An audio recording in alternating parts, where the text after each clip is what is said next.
আসসালামু আলাইকুম, ওয়েলকাম সবাইকে আয়েশাস কুকিং হাউজে। কি অবস্থা সবার, কেমন আছেন?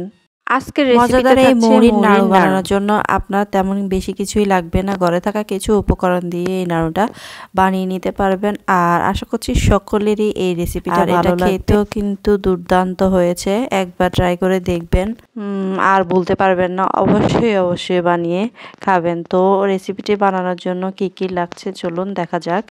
আমি চুলায় প্যান বসিয়ে দিলাম, প্যানটাকে গরম করে হালকা আছে। এখন আমি 4 কাপ মুড়ি নিয়ে নিয়েছি। আপনি আপনার প্রয়োজন মতো নেবেন, যতটুকু নেবেন ততটুকুই হালকা তাওয়ায় তেলে নেবেন। আর এখানে আমি সামান্য জিরা অ্যাড করে দিয়েছি 1 চিমটি পরিমাণ।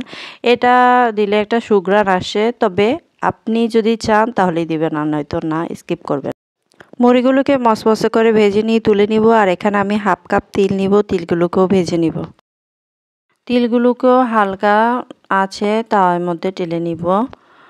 তো তিলগুলো কিন্তু একটু সাবধানেই টালবেন।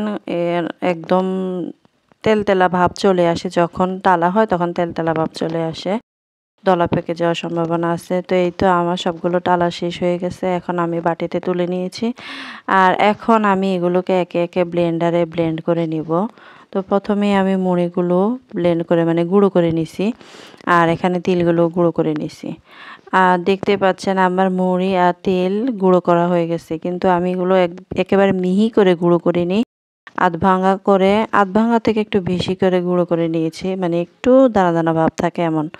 তা আমি এখন সবগুলোকে একসাথে মিশিয়ে নিব। আর এখানে 1 টেবিল চামচ গুঁড়ো দুধ দিব। আর এখানে নিয়েছি 4 টেবিল চামচ চিনি, স্বাদ মতো লবণ। লবণটা আপনার পরিমাপ মতো নেবেন। এখানে 1 টেবিল চামচ সয়াবিন তেল দিলাম। সয়াবিন তেলটা দিয়ে আমি এগুলো সবগুলো মেখে নিব। সয়াবিন তেল দেওয়াতে হয়তো অনেকে ভাবতে পারেন যে এটা দিলে কেমন লাগবে। না, একদমই না, এটা দিলে একদমই খারাপ লাগবে না, বরঞ্চ আরও ভালো একটা টেস্ট আসবে।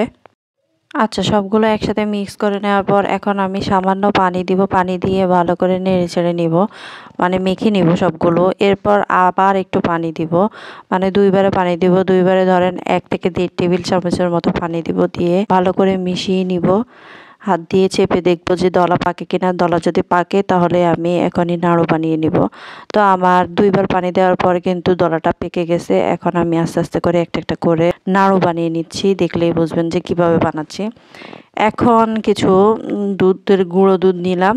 গুঁড়ো দুধের মধ্যে একটা একটা করে নাড়ু গুঁড়িয়ে নিচ্ছি।